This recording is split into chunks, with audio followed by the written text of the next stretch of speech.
नमस्कार। Indian polity, भारतीय राजव्यवस्था। अच्छा, नाम सुनते ही ना कई स्टूडेंट्स को थोड़ा डर सा लगने लगता है ना। बहुत सारे आर्टिकल्स, बहुत सारी बातें, लगता है कि कैसे याद होगा। लेकिन क्या हो अगर ये कहा जाए कि इस मुश्किल से दिखने वाले सब्जेक्ट को समझने का एक बहुत ही सीक्रेट तरीका है। हाँ, तो आज हम उन्हीं secret, time tested topper notes को एक एक करके डिकोड करेंगे। ये सिर्फ नोट्स नहीं है, ये वो तरीका है जो मुश्किल से मुश्किल टॉपिक्स को भी इतना सिंपल बना देता है कि एग्जाम में आप कभी नहीं भूलेंगे। तो चलिए अब शुरू करते हैं। देखिए, इन नोट्स को सिर्फ कुछ पन्ने मत समझिए। ये एक तरह का ब्लूप्रिंट है, एक पूरा रोड मैप है पॉलिटी में फुल मार्क स्कोर करने का। हम हर एक कॉन्सेप्ट को बिल्कुल जीरो से उठाएंगे और एकदम क्रिस्टल क्लियर तरीके से समझेंगे। हाँ, तो अब स्क्रीन पर ध्यान से देखिए। ये है वो मास्टर की, वो चाबी जिससे पॉलिटी का हर ताला खुलेगा। इस कवर पेज को सिर्फ एक फोटो की तरह मत देखिए, ये अपने आप में एक वादा है। चलिए एक एक चीज को समझते हैं। सबसे ऊपर क्या लिखा है? भारतीय राजव्यवस्था, ठीक है। उसके ठीक नीचे मास्टर रिवीजन नोट्स। अब ये मास्टर रिवीजन शब्द बहुत जरूरी है। इसका मतलब है कि इसमें फालतू की थ्योरी नहीं है, सिर्फ वो क्रीम है, वो पॉइंट्स हैं जो सीधे एग्जाम में आते हैं। क्यों? क्योंकि ये पूर्णतः परीक्षा पैटर्न पर आधारित हैं। अब सवाल उठता है कि ये किन एग्जाम्स के लिए हैं? तो देखिए, साफ साफ लिखा है यूपीएससी, स्टेट पीसीएस और एसएससी। मतलब हर बड़े सरकारी एग्जाम के लिए ये एक गोल्ड स्टैंडर्ड है। और सबसे बड़ी गारंटी, ये नोट्स बनाए किसने हैं? द्वारा टॉपर। और उस टॉपर का लक्ष्य क्या था? लक्ष्य 100% सटीकता। तो चलिए अब इसी मास्टर की से इंडियन पॉलिटी का ताला खोलते हैं। अब हम भारतीय राज्य व्यवस्था के बिल्कुल दिल में चल रहे हैं, हमारी संसद। इसको सिर्फ एक बिल्डिंग की तरह इमेजिन मत करिए। नहीं, सोचिए, ये वो जगह है जहां देश के करोड़ों लोगों की उम्मीदें, उनकी आवाज कानूनों में बदलती है। इसीलिए इसका नाम है संसद, देश की आवाज। अब ये जो फ्लो चार्ट स्क्रीन पर है, ये एग्जाम के लिए सुपर डुपर इंपॉर्टेंट है। चलिए इसको तोड़ तोड़कर समझते हैं। सबसे ऊपर टॉप पर देखिए, लिखा है संसद और ब्रैकेट में उसका अनुच्छेद आर्टिकल 79। अच्छा, अब संसद का मतलब सिर्फ लोकसभा और राज्यसभा नहीं होता। यहीं पर सबसे ज्यादा गलती होती है। ध्यान से देखिए, इसके 3 हिस्से हैं, 3 अंग हैं। पहला बाईं तरफ लोकसभा, जिसका आर्टिकल है 81। इसे जनता का सदन भी कहते हैं, हाउस ऑफ द पीपल, जहां वो लोग बैठते हैं जिन्हें हम डायरेक्ट चुनकर भेजते हैं। अब दाईं तरफ देखिए, राज्यसभा, आर्टिकल 80। इसे उच्च सदन कहते हैं, काउंसिल ऑफ स्टेट्स। और अब तीसरा और सबसे जरूरी, बीच में कौन है? राष्ट्रपति, आर्टिकल 52। ये बात हमेशा याद रखनी है, राष्ट्रपति संसद का एक अभिन्न अंग है, एन इंटीग्रल पार्ट। सोचिए क्यों? क्योंकि कोई भी बिल लोकसभा और राज्यसभा से पास होने के बाद भी तब तक कानून नहीं बनता जब तक उस पर राष्ट्रपति के साइन ना हो जाएं। तो अब नीचे लिखे पॉइंट को देखिए, संसद के अंग बराबर 3। क्लियर हो गया? और संसद के सत्र कितने होते हैं साल में? वो भी 3 होते हैं। कौन कौन से? बजट सत्र, मानसून सत्र और शीतकालीन सत्र। एकदम सिंपल। तो ठीक है, हमने ये तो देख लिया कि संसद के 3 अंग हैं, लोकसभा, राज्यसभा और राष्ट्रपति। लेकिन अब एक सवाल मन में आता है, स्वाभाविक है, कि भाई इस लोकसभा और राज्यसभा में मेन डिफरेंस क्या है? मतलब मुख्य अंतर क्या है इन दोनों में? चलिए इसी सवाल का जवाब अगली स्लाइड में ढूंढते हैं। चलिए अब लोकसभा और राज्यसभा का एक आमना सामना करते हैं, एक फेस ऑफ। स्क्रीन पर देखिए, बाईं तरफ है लोकसभा, जिसे निचला सदन भी कहते हैं, और दाईं तरफ है राज्यसभा, यानी उच्च सदन। अब एक एक करके अंतर समझते हैं। पहला पॉइंट है कार्यकाल। लोकसभा का कार्यकाल 5 साल का होता है, मतलब 5 साल बाद या अगर सरकार गिर जाए तो ये भंग हो जाती है, डिसॉल्व हो जाती है। लेकिन राज्यसभा वो एक स्थायी सदन है, ये परमानेंट है, ये कभी भंग नहीं होती। हाँ, इसके सदस्यों का कार्यकाल 6 साल का होता है। दूसरा पॉइंट, चुनाव। लोकसभा में हम और आप, मतलब जनता, सीधे वोट करती है, इसे कहते हैं प्रत्यक्ष चुनाव। जबकि राज्यसभा में हमारे चुने हुए विधायक यानी एमएलएस वोट करते हैं, इसे कहते हैं अप्रत्यक्ष चुनाव। तीसरा पॉइंट, न्यूनतम आयु। अगर लोकसभा का मेंबर बनना है तो कम से कम 25 साल की उम्र होनी चाहिए, और राज्यसभा के लिए 30 साल। चौथा, अधिकतम सदस्य। लोकसभा में 552 हो सकते हैं और राज्यसभा में 250। और अब आता है सबसे बड़ा पावर डिफरेंस, धन विधेयक यानी मनी बिल। ये बहुत जरूरी है। धन विधेयक सिर्फ और सिर्फ लोकसभा में ही पेश किया जा सकता है, राज्यसभा इसे खारिज नहीं कर सकती, सिर्फ 14 दिनों के लिए रोक सकती है। सारी पावर लोकसभा के पास है इस मामले में। और आखिर में नीचे दी गई ट्रिक को हमेशा याद रखना, राज्यसभा एक स्थायी सदन है जिसके 1/3 सदस्य हर 2 साल में रिटायर होते हैं। ये एक साइकिल की तरह चलता रहता है, इसीलिए कभी भंग नहीं होती। ठीक है, तो संसद ने तो कानून बना दिया, लेकिन सवाल ये है कि उन कानूनों को जमीन पर लागू कौन करेगा? इस काम को करती है कार्यपालिका, यानी द एग्जीक्यूटिव। और इस एग्जीक्यूटिव के 2 सबसे बड़े चेहरे हैं, हमारे राष्ट्रपति और प्रधानमंत्री। चलिए अब इनकी शक्तियों को समझते हैं। अब ये जो माइंड मैप है, ये राष्ट्रपति से जुड़े हर सवाल का जवाब दे देगा। ध्यान से देखिए, बीच में है राष्ट्रपति, अनुच्छेद 52। अब एक एक करके इनकी शक्तियों को देखते हैं, क्लॉकवाइज चलते हैं। पहला है परिचय। राष्ट्रपति देश के संवैधानिक प्रमुख होते हैं, हेड ऑफ स्टेट और देश के पहले नागरिक।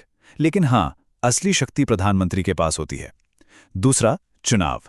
इनका चुनाव अप्रत्यक्ष होता है, मतलब हम सीधे वोट नहीं करते, हमारे चुने हुए एमपी और एमएलए इनके लिए वोट करते हैं। तीसरा, महाभियोग, अनुच्छेद 61।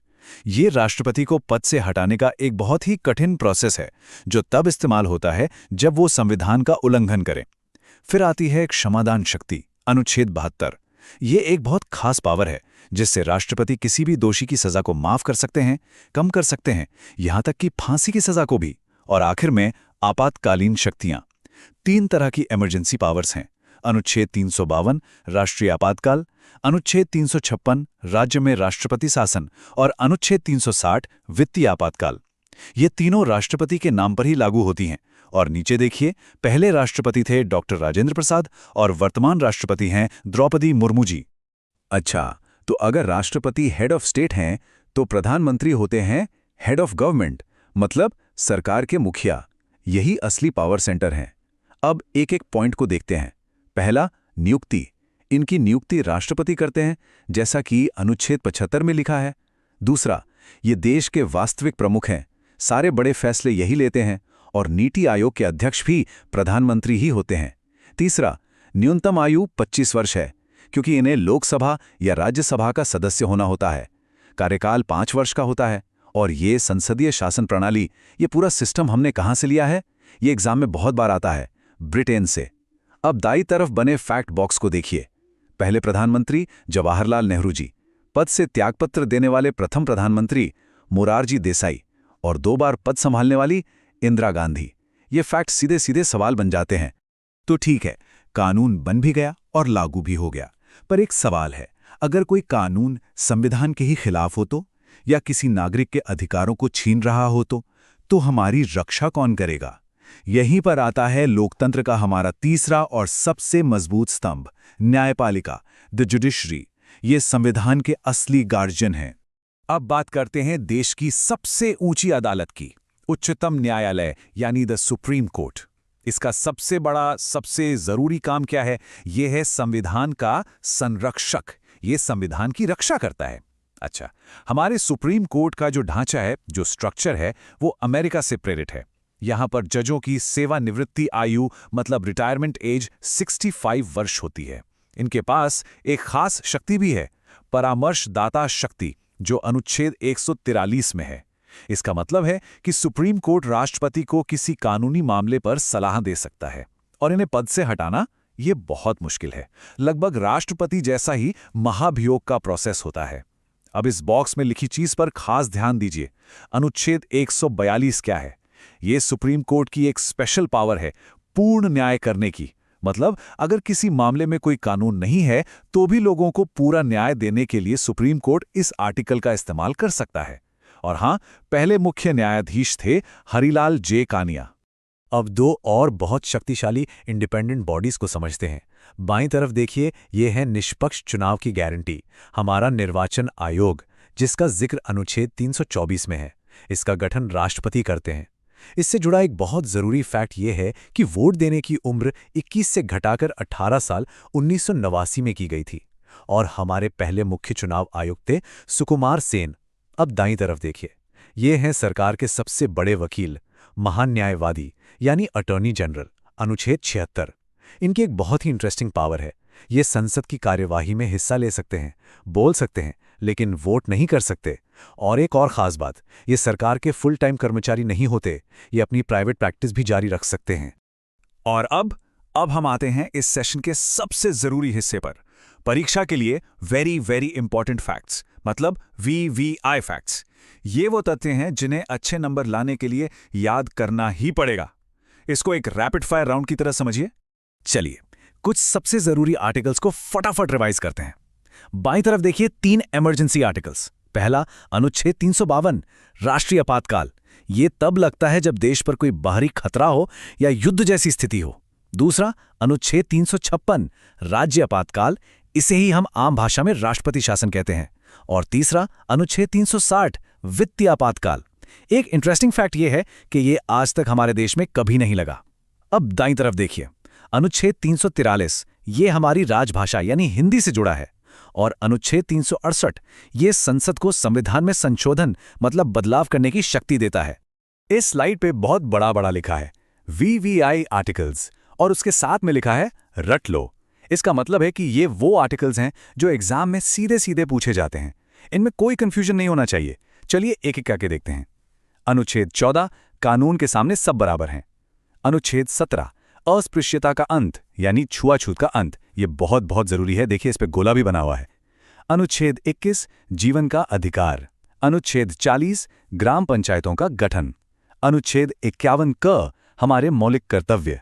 अब दाईं तरफ के कॉलम में देखिए, अनुच्छेद 108, संसद की संयुक्त बैठक। अनुच्छेद 110, धन विधेयक की परिभाषा। अनुच्छेद 280, वित्त आयोग। और अनुच्छेद 324, चुनाव आयोग।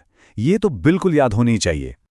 और ये रहे हमारे आखिरी ब्रह्मास्त्र, मतलब डायरेक्ट एग्जाम फैक्ट्स। ये वो पॉइंट्स हैं जिन्हें लास्ट मिनट रिवीजन के लिए बचाकर रखना चाहिए। चलिए देखते हैं। पहला, आम चुनाव कब हुआ? 1951-52 में। राज्यसभा का गठन कब हुआ? 3 अप्रैल 1952 को। सबसे ज्यादा राज्यसभा सीटें किस राज्य में हैं? उत्तर प्रदेश में, 31 सीटें। और यह आखिरी वाला बहुत जरूरी है, उपराष्ट्रपति राज्यसभा के पदेन सभापति होते हैं। मतलब जो भी उपराष्ट्रपति बनेगा वो अपने आप राज्यसभा का चेयरमैन बन जाएगा। और ये बात किस आर्टिकल में लिखी है? अनुच्छेद 64 में। ये वो फैक्ट्स हैं जो आपको दूसरों से एक कदम आगे रखेंगे। तो ये थे वो टॉपर नोट्स जो भारतीय राज व्यवस्था जैसे विषय को भी एकदम आसान बना देते हैं। अब इन सभी कॉन्सेप्ट्स को अच्छी तरह से रिवाइज करना है। यकीन मानिए, ये नोट्स सफलता की कुंजी हैं। परीक्षा की तैयारी कर रहे सभी लोगों को मेरी तरफ से ढेर सारी शुभकामनाएं। मेहनत करते रहिए, सफलता जरूर मिलेगी।